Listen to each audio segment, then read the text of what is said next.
Dragon Ball Super Hero. This is the name of the new Dragon Ball Super movie that we're getting in 2022. And I know what you're all thinking. The name is redundant. Dragon Ball Superhero. Like, it could have been Dragon Ball Super Hero, and that would have been fine. But nonetheless, this is the movie that we're getting next year. We got a teaser for it that, frankly, doesn't show anything. It just shows us a CGI of Goku with the stance that he did in the Dragon Ball Super Broly movie. And that's it. We didn't get a lot from the teaser. And the teaser itself doesn't specify how the animation will look in the actual movie. And it was just something to tell us we're working on a new movie. And this is the name of it. Dragon Ball has been known for a lot of movies in the franchise. Movies in Dragon Ball Z, mostly not canon, but side stories that tell something that the writer wanted to tell without disturbing the main story. And that was the aim of the movies. They introduced characters that they couldn't in the canon. They introduced a lot of things that the canon didn't touch on. And most of the movies in Dragon Ball Z were actually a lot of fun. Even the ones that didn't involve Goku and the story wasn't focused on him, they were fun. The only canon movies that we've gotten throughout the franchise, not counting Dragon Ball, were Battle of Gods, Resurrection of F, and the Broly movie. And from the looks of it, this one, Superhero, is looking like a non-canon movie to us. And if that's the case, I wouldn't be surprised. It's not something new to have a non-canon movie. But why I'm saying this? Throughout the panel that showcased the movie, we get a bit more info about it, which dived into the character design. And we see Piccolo, for instance. The design looks like the Dragon Ball Broly movie, but with some tweaks to it.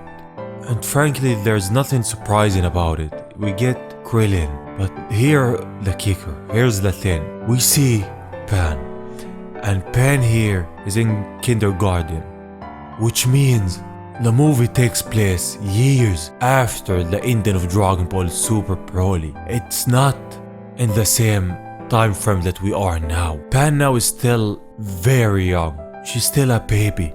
And from those character designs, we get to see that she's grown older. And why I'm saying it might be not canon even, where we are in the manga, we're still years before those events. And I don't think after this arc of the manga, they're gonna do a time skip, since there's a lot of stories to be told through the universe. And if they commit to this time skip, they're only cutting short the possibilities that they can make. Exploring arcs with Goten, Trunks, Pan, Pula, and every young character in the series, and their journey to becoming older and stronger, rather than just skipping time to reach that point, is wasted possibility in my opinion. And I don't think Akira Toriyama is gonna do that. Other than Pan, we get a character design of a new character. One that isn't specified, is he or is she a villain or a good guy, but from his wear, he looks like someone who's like Jakku, there for being unexplained to the good guys what's going on. That's still early to tell. We don't know a lot since they didn't reveal anything. I can't say for sure anything about this movie, and no one can. We can't say if it's canon, if it's not canon. We can't say who's the villain. Is it the story about Goku, Gohan? But from the name Superhero, it looks like not about the main character and meeting a villain that threatens everything like Broly did.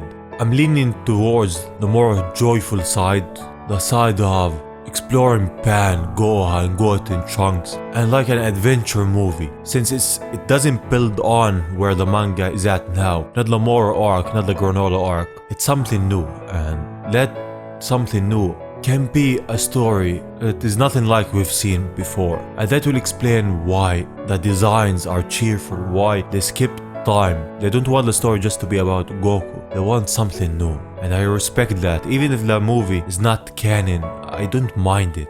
The storylines that I've seen from the fans. Made a lot of sense where a storyline driven by Gohan, since it's a superhero movie. Gohan and his Saiyaman is a superhero in some sort, and the story will be about him and Pan. This actually makes a lot of sense, since why would they call it a superhero, not a Saiyan something? And another one that I've seen was it focuses on Pan, Goten and Trunks following the footsteps of Dragon Ball GT. And I forgot to mention this, since it's a time skip, Goten and Trunks are much older. They will resemble for the most part, if I'm not mistaken, how they were at the end of Dragon Ball Z and in Dragon Ball GT, courtesy to the time skip. And one thing that they also said, Akira Toriyama, after finishing the story of the Dragon Ball Super movie, he started on this one. He worked on the story of the manga and the story of this movie. A story written by Akira Toriyama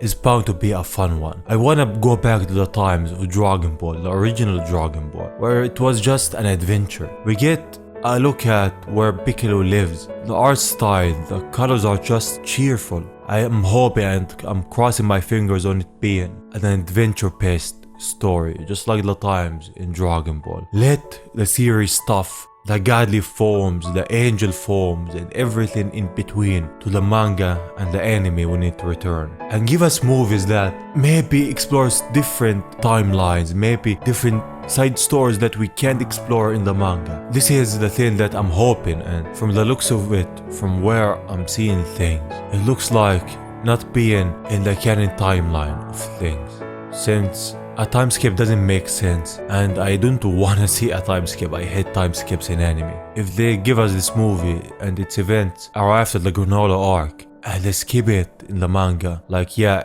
it's been 2 years since the Granola arc, this is what happened and those are the movie events, then we will continue after. Those 2 years gap or 3 years destroy a lot, and I'm hoping that that doesn't happen.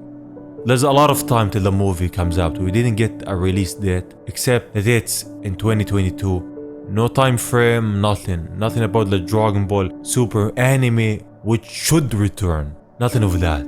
This was all that we've gotten this far.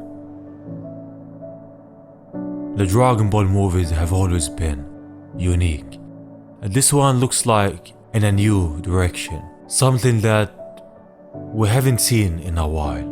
The manga is gonna continue as always, with its grim, serious tone. The future of Dragon Ball just got a lot wider and more brighter. So tell me in the comments, what do you think? What do you think about this movie and its teaser? Where do you think it's heading? And this is it. Tell me in the comments, what do you think about the movie?